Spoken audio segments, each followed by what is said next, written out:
Welcome to Bigfoot Society. If you have Bigfoot activity to report from the same areas discussed in this episode, please reach out to me directly after this episode. And if you'd like to be on the podcast to discuss a personal Bigfoot encounter, please reach out to me directly at bigfootsociety@gmail.com. Do you wish there was more Bigfoot Society to listen to every week? Well, there is now. If you become a supporting member over at Patreon, you get a special members-only episode every single week on Wednesdays, and sometimes even more episodes. Head on over to patreon.com/the Bigfoot Society. And now let's get on with the show. All right, Bigfoot Society, we've got the privilege of talking to Randy Silvey again. We're bringing him back on the show to get an update about some things, but you may remember we talked to him, it was a few episodes back, but he's over there, head guy at Bend Bigfoot Research Group on Facebook. It's a great group to check out if you're interested in the Bend area and surrounding area of Oregon. A lot of really good stuff going on over there. But how's it going, Randy? Good, Jeremiah. Thanks for having me.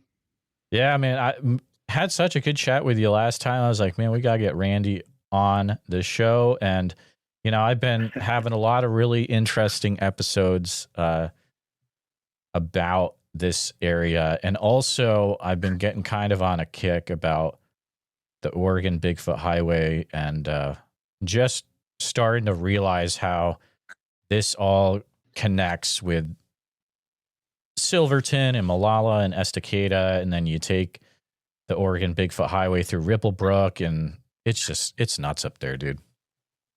It is great. You're absolutely right. There's so much great activity. Even with the fires, I think there's still some great activity happening. I think there's maybe even a migration using that route. It's easy access to the east and west side. So yeah. Oh, through that piece of the Oregon Bigfoot Highway, you think maybe? Yeah. Oh man. Where are the big fires right now out there? Well, the biggest ones this past summer and fall were they were mostly down south and east of us. I don't recall anything crazy in the Detroit or the McKenzie area this year, so that's good. Or I should say of 24. Everything else was south and southwest of Central Oregon. So I think the north side, again, Estacada, not so bad, if I recall. Absolutely. How are things going on with the Bend Bigfoot Research Group for you? Good. We got, we're doing probably every other month, we're doing our Squatch and Brew. So I have a meeting, try to have some good content. Also let people share questions and any stories, anything they want to talk about. Again, I emphasize it's a safe environment as well as the group for people sometimes to share their story. Much like you, it's a platform for people to feel comfortable and not be criticized for something they may have experienced in the woods. So it's going well. I have a meeting coming up in April that I'm getting excited about. I do have a new report that I've been following up on in the Ochocos, just east of Bend, probably an hour and a half. This gentleman was referred to me. He is, for his pastime, he loves, he's a rock hound, loves going up and picking for rocks. And he was up there late January on a south-facing hill that was exposed where he could kind of pick at some rocks. It's his favorite pastime. And where it was clear from snow, and he goes up there to get away. And he had something mimicking his picking, and it kind of surprised him. He wasn't sure if it was an echo, but he is way up in the Ochocos, away from any humans, especially in the winter. And so he would try to change up to picking noise and change the rhythm. And whatever was coming from the ravine would mimic the exact rhythm that he replicated, or did, I should say. So he got a little nervous. This was late January, so he kind of hightailed it back down this snowy hill back to his truck and it continued to mimic him while he was walking away. He thought that was kind of unnerving, and he reached out to BFRO, and then he was referred to me. So we had a conversation, and I said, when the weather gets a little better, I'd like to go out with you. Well, he went up just last week on a Friday, and Susie got back into cell service, running back to town. He called me right away. He goes, you gotta come hear this. This is nuts. So I went up on Saturday, and what he experienced on Friday was a vocalization coming from the same origin as the mimicking, with a whistle followed by an opposing whistle. And it shook him up. So I went up with him on Saturday to the location, very remote. There is cover, there is water, and there is probably a herd of, I'd say, 80 to 100 elk right now in that spot. So a lot, it checks a lot of boxes for being a perfect location and habitat for that moment. So he's going to go back up again. I recommended to him to keep, obviously to keep safe, but also to be predictable, and he might have more experiences. Take the same vehicle, same time of day, which he does. He wears the same coat, kind of goes in the same area, head down looking for rocks, So who knows? But that's my latest and greatest as far as Central Oregon. That's awesome. That's an area where I don't think I've really talked to a lot of people from the Ochoco National Forest, correct? Correct. I have multiple reports from that area. It's a very, very productive area. Like the Spanish Peak area, the Antone Ranch. If you got your map up, kind of hone in on Spanish Peak. Between Spanish Peak and Dayville, I've got some reports that came to me from hunters. Bow hunters and rifle hunters have all had experiences there. It can be really thick. There's Murders Creek, Black Canyon, which, just those names alone are very alluring. It's a great area. I just don't have the resources to cover that area as thoroughly as I should. Yeah, and that's what it comes down to at the end of the day is resources, for sure, your time and etc. But so this Ochoco area, is it kind of like a connecting area to? I mean, it kind of looks like it could be from Deschutes over to like Umatilla in that area. Yeah, it is actually the tail end of the Blues. I mean, if you really zoom out, it kind of hopscotches to the Blues, which of course we all know is such a great area as well. The Blue Mountains. But it's kind of the gateway into the Blue Mountains, heading to northeastern Oregon. Absolutely. I mean, Oregon is just a crazy, it's so crazy. They're going to put on my tombstone, he never made it to Washington because Oregon is so crazy.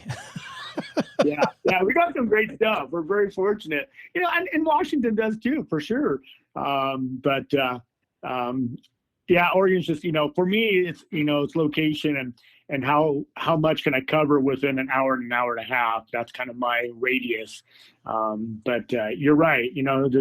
There's some really great stuff happening here, especially as you've been covering the Oak Ridge area. Estacada is great. Oak Ridge, I'm starting to learn is gosh darn, it's got some really untapped areas that I'm still learning, and I'm getting reports. Some of these are older reports or even secondhand reports from hunters who won't go in that area. And that tells me that's the area I need to be in. No, Oak Ridge is crazy. And I mean, I've talked to an individual from Cottage Grove, and, she was talking about some things that happen up at Blair Lake, which is closer, it's going east away from Oak Ridge. But man, that area is just a wild time. But, I've started to look more also a little north of Oak Ridge as well. Been talking to people up there, and I had reached out to you because of just curious about the Suttle Lake area. Yeah. Have you checked that area out? I have. So one of my very first report that I didn't know exactly what to do with, because at that time it was a passive hobby, more of a curiosity of Sasquatch. It was enough for me to be made fun of at work if I brought it up, which I didn't care. I have no humility. And so my first report came to me from Suttle Lake. Actually, it was just south of the entrance of Suttle Lake, July of 2016. About 2:30 in the morning, a gentleman was coming home from a family reunion slash funeral. He was heading back to Bend to be at work that morning. And he left me a voicemail. This is a coworker. He left me a voicemail right about 2:30 in the morning, which he never does. You know, he doesn't call me at all hours. And so he left a voicemail saying, Randy, I always kind of laughed at you and your hobby, or you're curious about Bigfoot, but I won't laugh anymore because something very tall and hairy just ran in front of my pickup just past Suttle Lake entrance. So with that report, that kind of got my fire going. So that's my first report, a Class A, and it was running, if you're looking at the map, Highway 20. It ran from east to west. He slowed down. It crossed his headlights and then went up the bank on the west side and then grabbed the tree and stood behind the tree, but watched him as he drove by. So he slowed the speed of his vehicle to about 30 to 25 miles per hour because he wanted to know what the heck was on 2 feet that just ran across the highway in 3 strides. And it appeared to be staring at him as he went by. So it shook him up enough. And this is a very non-believer to now he's curious about the topic. So that's my very first one, to Class A. Just past that is Jack Lake Road, which is almost across from the entrance from Suttle Lake. Jack Lake Road, beautiful prints were found in the snow in the 80s from a friend of mine while Christmas tree hunting with her father. A large trackway. They quickly packed up and left. She had, her kids were small at the time, and her father was a logger, and he goes, we don't want to be in this area. Later on, in about 2018, I was on an expedition up near Jack Lake, which is just right up the road from Suttle on the Forest Service Road. Had a beautiful callback from something.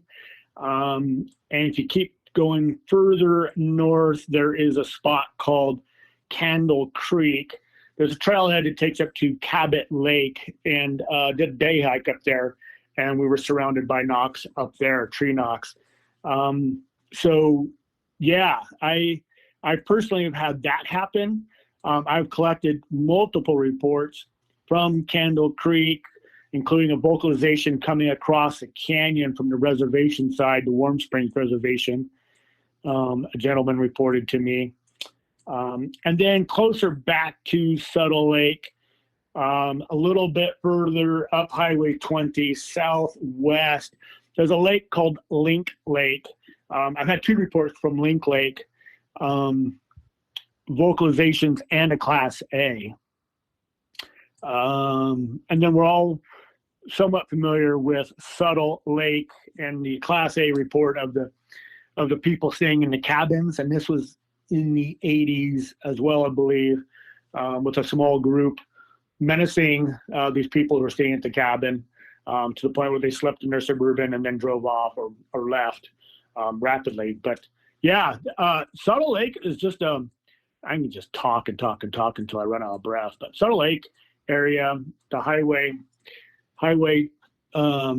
20 is very, very productive. All the way, if you keep going east, I've had some great things happen up by Tombstone Pass, Lava Lake Road.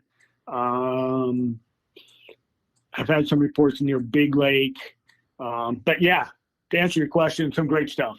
Suttle Lake has got a lot of curiosity for sure. That's so great to hear because it lines up perfectly with the research that I've been doing. I mean, that BFRO report is so good. Um, Mm-hmm. it's funny because when I used to do a call-in, I believe it was the call-in on YouTube. It was one of them. I actually had that guy call in.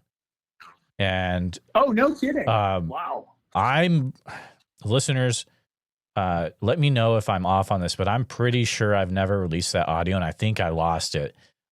Which is unfortunate because if he's listening, I would love to talk to him again because it was just such a fascinating conversation, but just one of those things where I think it might be lost unless someone's like, no, dude, it's an episode this.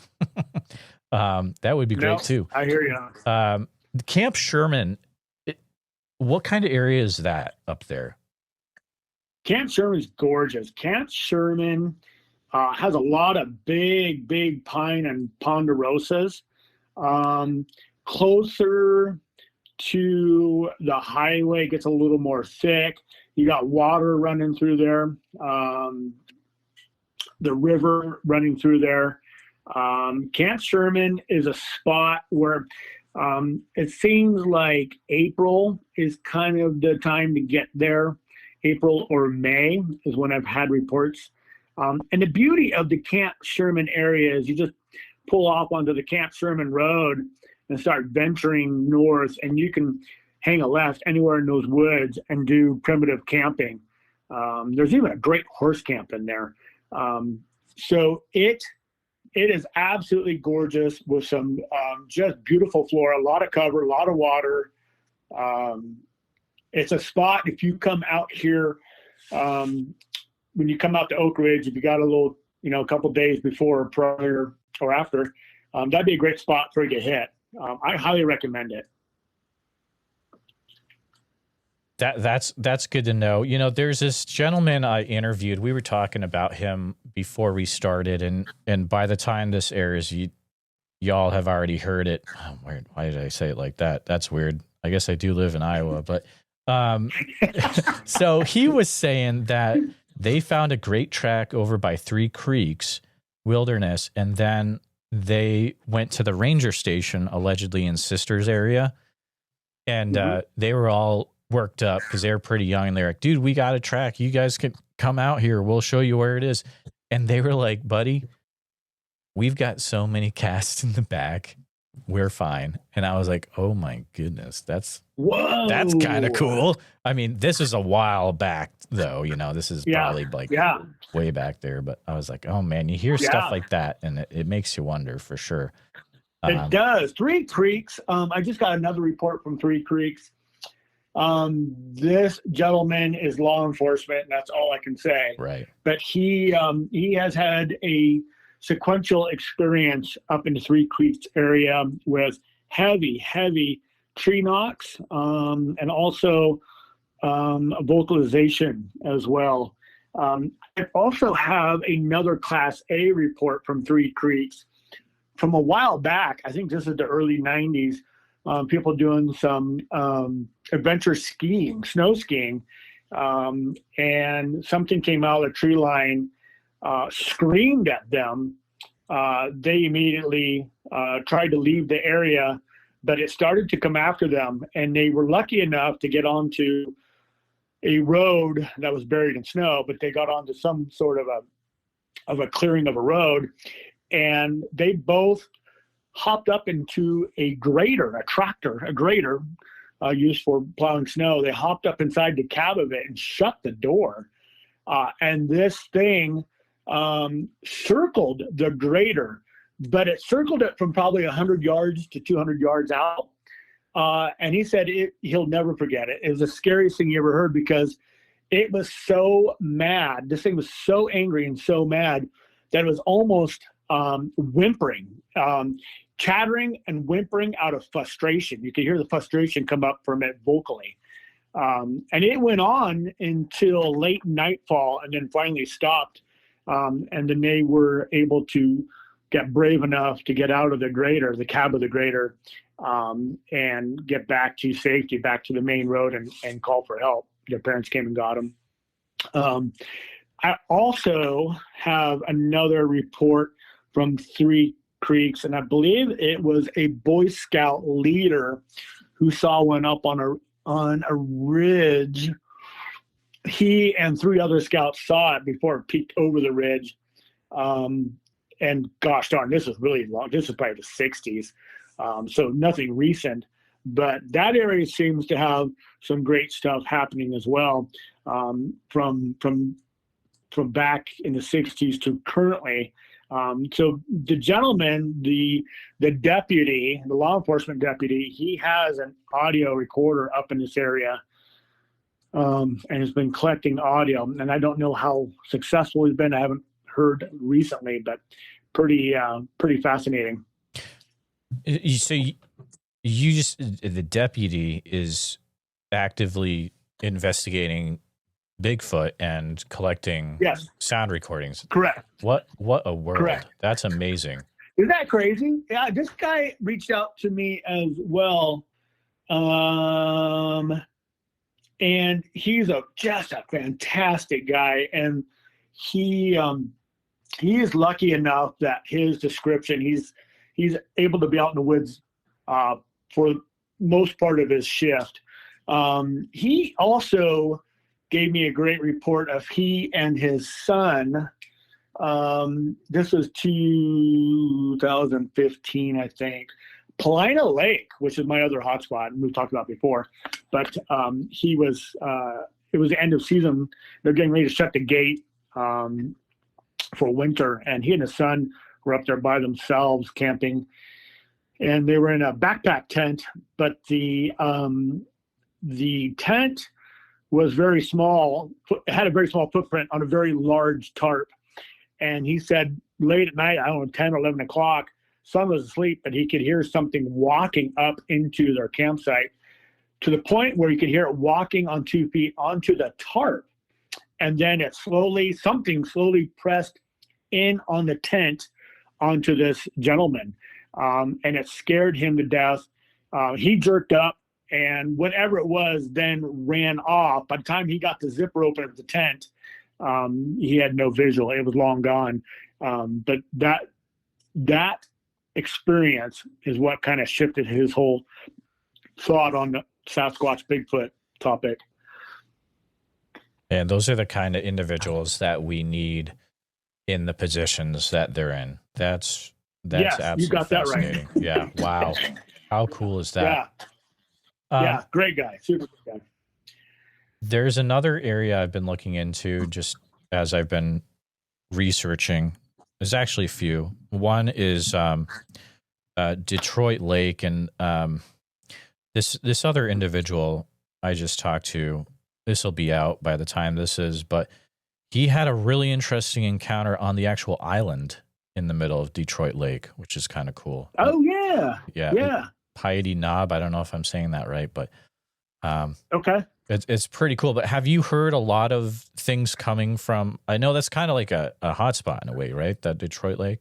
I didn't realize, but it made sense. I just until recently, I did hear that story of the gentleman on the island. Oh, good. And I didn't realize that's a great story. I can't wait for that to come out. But it is dadgum. It is so thick in there and steep and hard to get to, which just makes it perfect. And that is also where I received a report in my group at my last Squatch and Brew. A gentleman, first time to the group, to the meeting, shared his story. And he was camped across from the island on the backside, doing remote camping by himself. And it was just him and his German Shepherd. And the story went, he night 1 or 2 woke up and he woke up to feeling wet in the tent, and come to find out that his German Shepherd was cowering and had urinated all over itself and inside the tent. And once he realized, like, oh my gosh, my dog just pissed itself, he then heard something pacing around the tent, thrashing. I could hear it breathing. And so it's really intimidating, scary. encounter. But that is also in that same general area. And that's also not far from there. Forest Service employee that I know, he's got some audio set up out there as well. So yeah, I mean, I'm starting to learn more and more about Detroit Lake, and it makes sense. If you come out here to visit, that's a great area to go and just kind of drive around. It is absolutely beautiful, thick green cover, water, food. Yeah, great spot. Yeah, part of me is so tempted to go on the Oregon Bigfoot Highway, but I was like, man, I am not prepared. I mean, I'm not going to have a rental that's prepared for that. I talked to Jeff Rohn, and the stories he had of what happens I was like, man, I don't think I'm prepared for that. Ripplebrook will maybe have to wait for another day, but you have to be prepared. I can work out a vehicle for you. If you're serious, let me know. I might have something for you. Well, that's awfully nice of you. I will definitely we'll keep that in mind for sure. Have you Sure. Another area that I heard some stuff from recently, Silver Falls State Park. Have you ever heard anything from that park at all? I have, but only third or fourth hand, nothing direct to me. Okay. Gotcha. Yeah. Yeah, it's pretty though. I have been there. I've done a couple of day hikes in there. It's gorgeous. So when you have your meetups, what kind of people come in off the street to these? I have it's a wide spectrum of people. Usually it's people who've had some sort of an experience and just kind of sit against a back wall and listen. Those are most of the people that, especially the first timers, they show up and they're not sure what to expect. They're like, how serious is this going to be? Is it going to be anything interesting, or is it just a bunch of hoopla? And so a lot of them come and they don't really participate, which is fine. I don't ask people, just show up and sit down and listen, and so I find that people for the first time will show up, they'll listen, and then at the end of the meeting, I always try to take a moment and introduce myself and talk to them. And almost all of them always have a story, like, oh yeah, this one time I was hunting, or this time I was camping or fly fishing. That's when they get excited for two reasons. I mean, one is that I approach them and make them feel comfortable. And then the other reason is, they're like, wow, finally I can tell someone, like, they feel comfortable because they're not the only person in the room. Like, oh, okay, other people have had these, interesting encounters, and it's great to be here and see that there's a small crowd with curiosity and stories to share, from all backgrounds, right? So, yeah, so it's fun. This last meeting I had, boy, is the biggest number of new people I have seen yet. So, which is great. That's what I want. I want to obviously collect reports and data locally, but also, I want people to be brave enough and curious enough to come to the meetings and feel comfortable to share their experience. And they may, people may not even have experience; they just want to know more about the topic. Non-believers, perfect. I'm not here to sell it. If you want to show up for an hour and a half and listen to me babble and try to put out some good content and something educational, and I always do a little, try to do a little trivia. This last time we did trivia and some Sasquatch trivia, and threw out candy bars and get people kind of excited, engaged. That was a hit. But yeah, they're fun. That's awesome. And I apologize if we had this conversation last time, but I think if there's listeners that haven't heard that one yet, it might be interesting. But so when you set these up, do you have people already set up to kind of share what happened to them, or is it just a thing where it might, if it happens organically, then it does? Organically, yeah. Okay. This last one, I should backtrack on that. This last one, I had couple of people have had a Class A experience. I invited them to come and share their story, and they did. And one of them, man, I'd love for him to be on your podcast. And he had that Class A encounter while kayaking up the creek. Oh, yeah. Man, I'll tell you, he was so nervous telling the story in front of everyone. But I was so proud of them and so grateful. Everyone had mad respect for him. And they were all super grateful that he shared it and made it real, and he shook my hand after. He goes, "Gosh darn it, Randy, that was the best therapy I've ever had." That's great. Yeah. I mean, I would, I've never been to something like that before, but I imagine it has to be a very special experience. And I mean, it's because you're not putting everything out there on the internet, right? Or like on a podcast, right. But there is some risk to it in a way, because you don't know who's going to, if you're sharing something, you don't know who's going to walk through that door from the town. It, could be your boss, but I mean, that's a great way to meet people that are thinking the way you are. And I think it's very important that you're doing something like that in that area. Yeah, no, it is. I'm very fortunate that it's well received, and I just feel like it's so important, again, for people to have that safe platform in an area where we have so much really great activity and things happening. I think it's it's a win-win. It's symbiotic. I'm getting something out of it, and they're getting something out of it. And it's just, I hope it grows. I hope more people show up the next meeting, which is in April 19th. I'm hoping I'll get more people and more stories, and it's fun. And then after the meeting, I'll try to have a guest speaker. This one I'm going to line up a guest speaker to share some scientific knowledge or their mythology of being out there and looking for Sasquatch. So I try to have a guest speaker, but then after the event, I encourage people, if they want, we go next door and have some lunch and a beer or a soda and just talk freely, and, oh, hey, show me on Onyx where that spot is and whatever. And so that's really fun too. Dude, I love Onyx. I would love for them to be a sponsor one day, but that is the best, dude, when you talk to like a hunter and they can be like, I can share the pin with you. And you're like, oh man, you are awesome. Like, it's such a great app, and they have a Bigfoot marker in it. It's amazing. They do. Yeah. I'll have to show you one day my screen.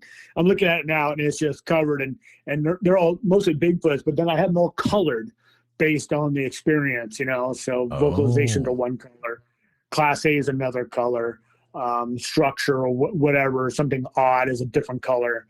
So all the colors have a meaning. They're all Sasquatches, but the colors all have a different meaning based on the report. That's a great idea, because then you could easily analyze and see if there's patterns, like are all the Class A's in one area or along a certain line or. Yeah. And I would say, looking at mine, it's some pretty rough data, but, you zoom out a little bit and you go, oh, wow. Okay. There's definitely a pattern. And it is, it's the Cascades, the Pacific Crest Trail, I mean, it's right down the center. And then it's kind of clear east of Bend, and then I start seeing more icons in Ochoco's, and and then south, Thielsen and Crater Lake, I got more symbols. But yeah, it's fun. Absolutely. Last time we talked a lot about, I believe it was Cultus Lake. Have you heard anything else come out from that area?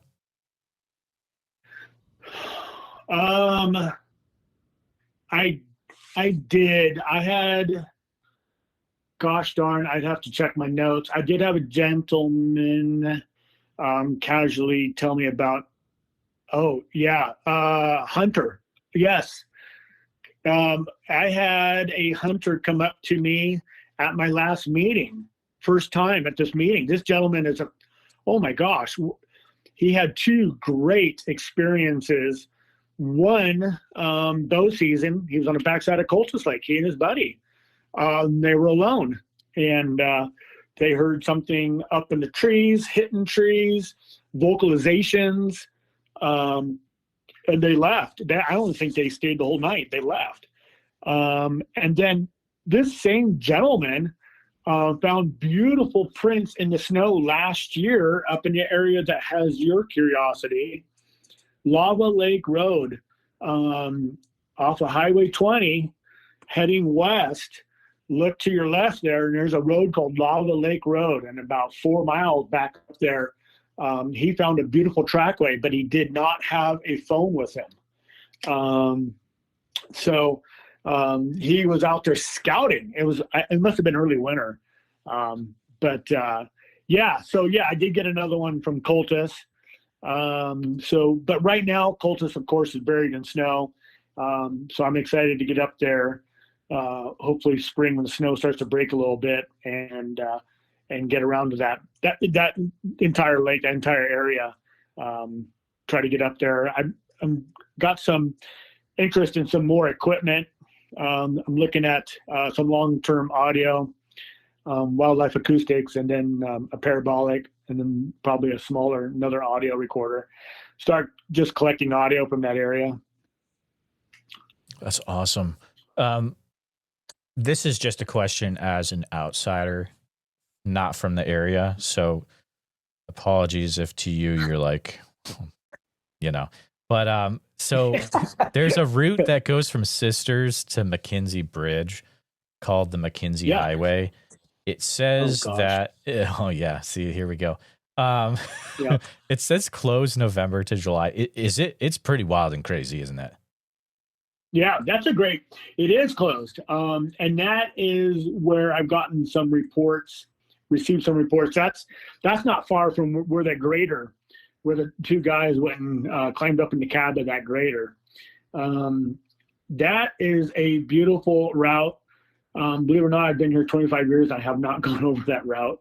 I don't have a good reason why I haven't, but it takes you over to the McKenzie Bridge.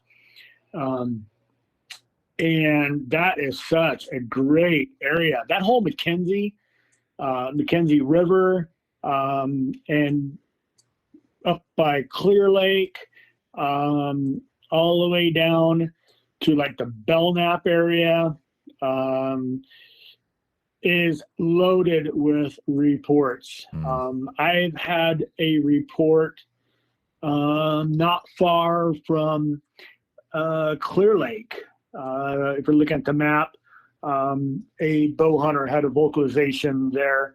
And then I had an interesting encounter up at Robinson Lake, something making some sort of really intimidating yell noise from across the lake from the Mount Washington wilderness. But yes, beautiful, beautiful area, full of great reports. Again, very, very wet. It's a great habitat. It's thick. It's lots of cover. Very few people, especially when you start going out of the way a few miles. I mean, you just don't see people. I mean, it's just thick, and the roads are kind of gnarly, which is all my favorite, right? Where it's inconvenient for people. That's where I want to be, because I think that's where these things. That's where they thrive. But yeah, that whole Mount Washington wilderness, which covers the Three Creeks and the McKenzie Pass, that's just a beautiful spot. It's one of my favorites. It's so green and lush. Exactly. There's so many that stretch 126 I've gotten so many weird little mysteries and emails over the past months. Like, I guess there's some gas station out there that has all these Bigfoot tracks in it you can check out. So I got to track that down. Yep, I've heard about it. I have not seen it. Yeah. Okay, so that's cool. You heard about it too. And then, I mean, everyone is probably aware of Ike's Pizza for different reasons in Leeburg. But I had a listener that she sent me, is actually an interviewee, but she had taken a picture of a Polaroid that was on the wall back in the day in Ike's. It's very interesting looking. Allegedly, the back view of Bigfoot taken from the area. It's very interesting. But there's so many different trails you could follow. not physical trails, but just kind of like mysteries around the area. There's a lot going on. Yeah, no, great area. I do have, I'm just kind of looking at the map. It reminds me, I do have a report. Gentleman and his wife were driving up past McKenzie Bridge, and they were heading north, following the river, and the wife saw something sitting on the rocks across the river, and it was bent down, and she yelled at her husband to slow down, and he did, and they pulled over in the dirt area, and they could see this thing. The river's loud, so obviously he didn't hear them. But it was going through the rocks. It was lifting up the rocks, analyzing the rocks, like it was looking for, crawdads or something. And then just didn't even see them, casually stood up, which blew their mind. And then it just turned around and walked right into the tree line and was gone. I think he said it was 12 to 15 second moment, but really, really impressive. How many times, if you think back from the different reports that you've gotten, have you gotten any where what the person saw was up in a tree? No, I have not. Interesting. Okay. Yeah. I don't doubt that. I think there's something to that, but I have not received any reports of that. Okay. No, it's on my mind because I just talked to an individual, really interesting stuff that happened over by Otis on west of the Van Duzer corridor. So, over by the coast. Okay. Yeah. But yeah, it's something you really don't hear a lot, I think, but it sticks in my mind because of that. Yeah, just very, very interesting. Yeah. Oh, another thing we talked about last time that I want to check up on. Have you heard anything more about Badfoot down by Crater Lake? I had a feeling. I have not heard, and that's my nickname. So I don't want people to think, whoa, so it's just my little nickname for it. Actually, I got it from one of my people in my group. He goes, oh yeah, it's like there's a Badfoot down there. So I just nicknamed that area, the area of Badfoot. So no, I have not heard anything more from that area down there. I think the latest report was I got last fall from the Rabbit Ears Mountain, I believe it is. A lady and her husband who were camping in their Sprinter van heard a very intimidating sequential yowl or yell. And I'm trying to zoom in on it here. And that's off of Highway 230 west of it. And that's the latest report I've gotten down there. And again, it was on October 26th of 24, followed by some really high-pitched horn type vocalizations. Is my notes. So that area, and I've gotten so many reports just north of there of them crossing Highway 138. And why these things cross the highway, when cars are coming, blows my mind. I'm not sure what the thought is there. Why they do it? Why can't they wait until a car passes? If they don't want to be discovered, want to be left alone, why are they doing it in front of cars? Why not wait for the car to go by?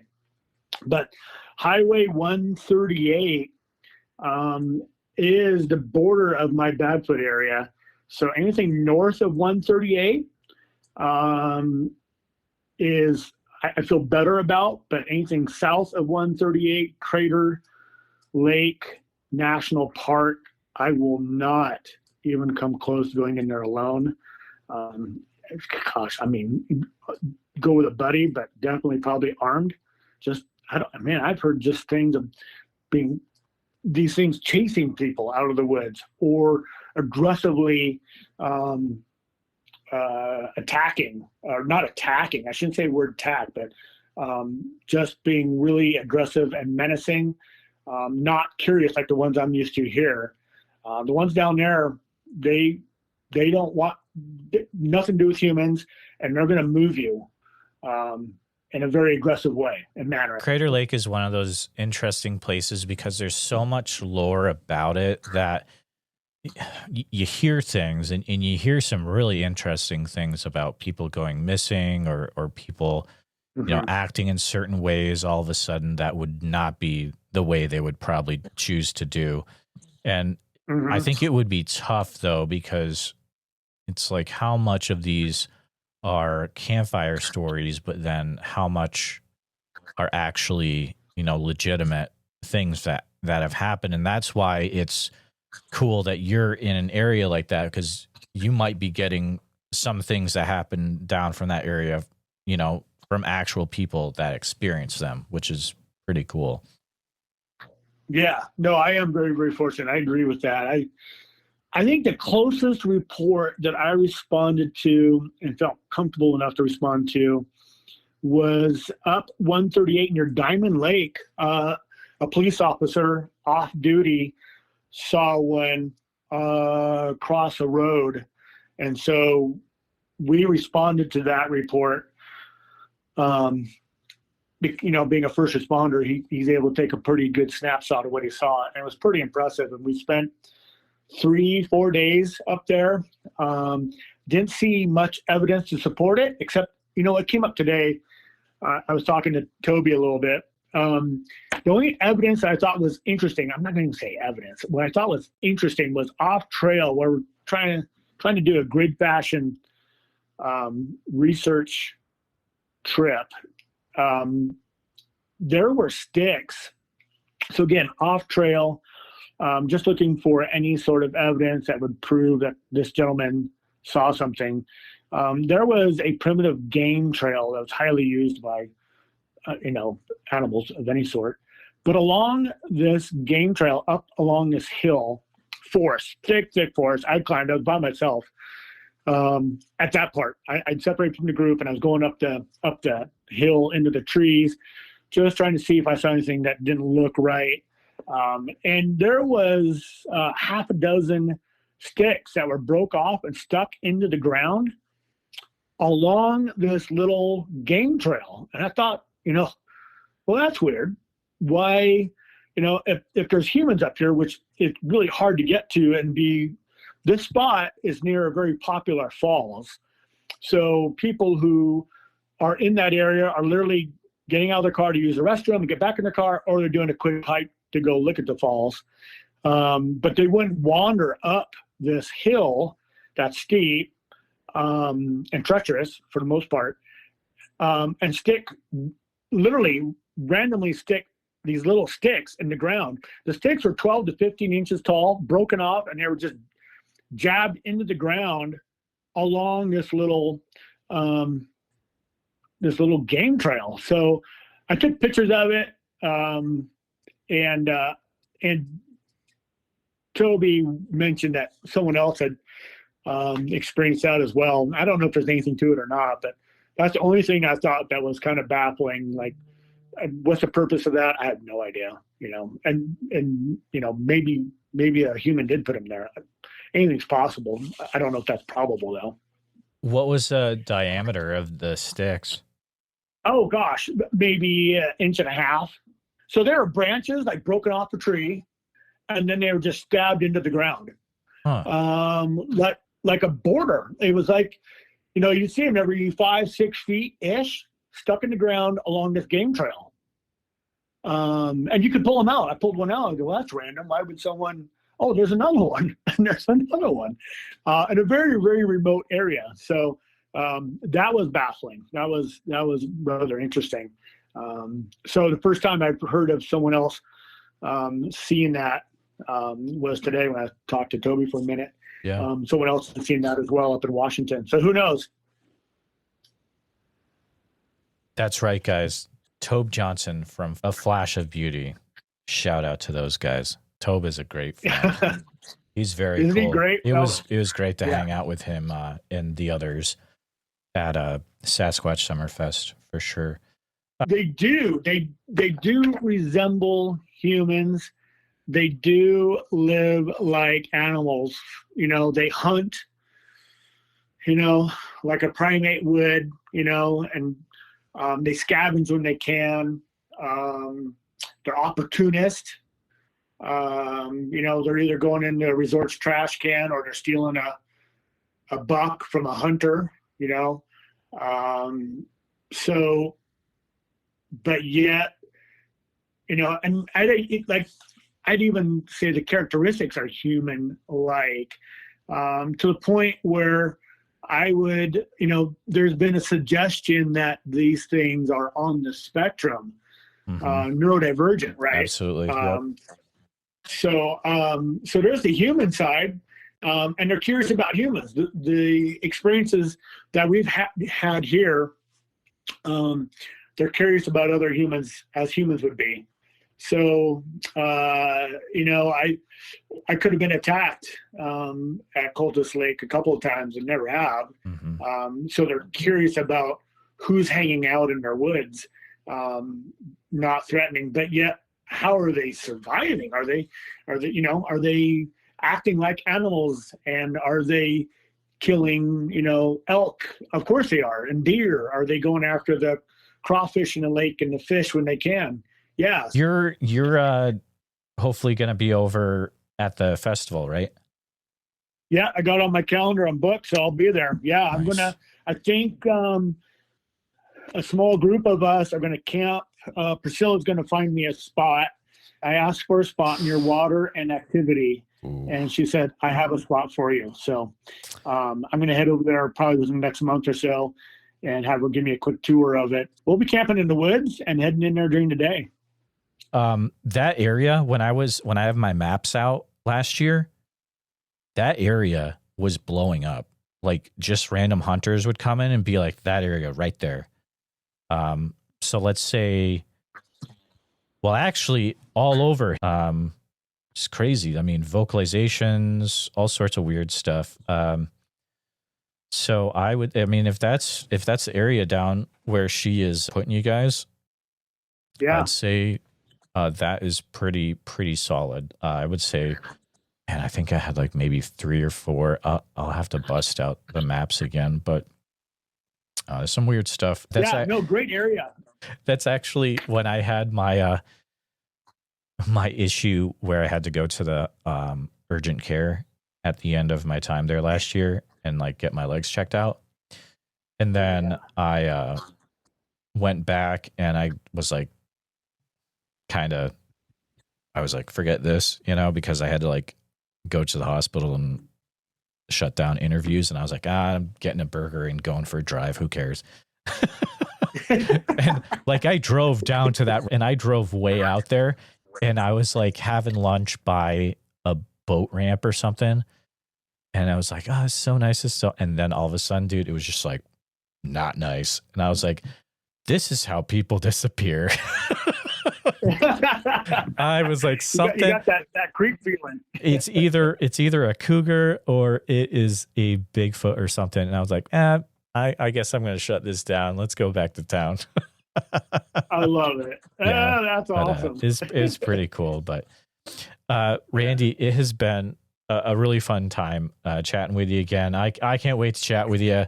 Hopefully this summer at Oak Ridge. But do you mind spending a few minutes sharing how people can connect with the group? Oh yeah, absolutely. So we are on Facebook. That's really the only spot at this point. Bend Bigfoot Research Group. Love to have you in the group. If you've got a story or an experience you want to share, especially a local one. Also if you join the group, you'll see all of our latest activity, evidence, you'll see reports. So we try to keep it pretty active, try to keep it pretty clean, meaning that it's Sasquatch evidence for the most part. We don't really want anything. I don't want a lot of filler. So we do screen anything that's going to be posted on there. It's really meant to be a resource for people to share their stories, hear about evidence, hear about our stories that we're investigating, and just a platform to learn and to feel comfortable and share. Again, we'll be having a Squatch and Brew April 19th, Sun River Library at noon, and that will be on the group site as well. But yeah, if anyone here in Central Oregon's got something to share, I'd love to hear about it and talk and go investigate. That's fantastic. Well, always fun to talk to you, Randy, and thank you for coming on the show again. Absolutely. Thanks for having me. It's a blast. Just want to take a few minutes to say thank you to you, all my listeners, for listening to the podcast. Please take a minute to help out the show by subscribing on YouTube, making sure you hit the bell so you don't miss any notifications, and share the episode on YouTube with a friend. Also, if you're listening to us on a podcast, thank you so much. Make sure that you're subscribed, share the show with a friend. Really, it's all about sharing the show wherever you can. If you've had a Bigfoot encounter related to the following or know someone who has, please reach out to me at bigfootsociety@gmail.com or pass on my email. Here's a list: the Suttle Lake area of Oregon, Rainbow, Oregon, McKenzie Bridge area, Sweet Home, pretty much that entire area, the north part, if you get what I mean. I'll see you back next time, listeners. Sasquatch Summerfest this year, July 11th through the 12th. It's going to be fantastic. July 11th through 12th in Green Waters Park in Oak Ridge, Oregon. And listeners, if you're going to go, you can get a 2-day ticket for the cost of one if you use the code BFS, like Bigfoot Society, but BFS, and it'll get you some off your cost. Priscilla was nice enough to provide that for my listeners. So there you go. I look forward to seeing you there. So make sure you head over to www.sasquatchsummerfest.com and pick up your tickets today.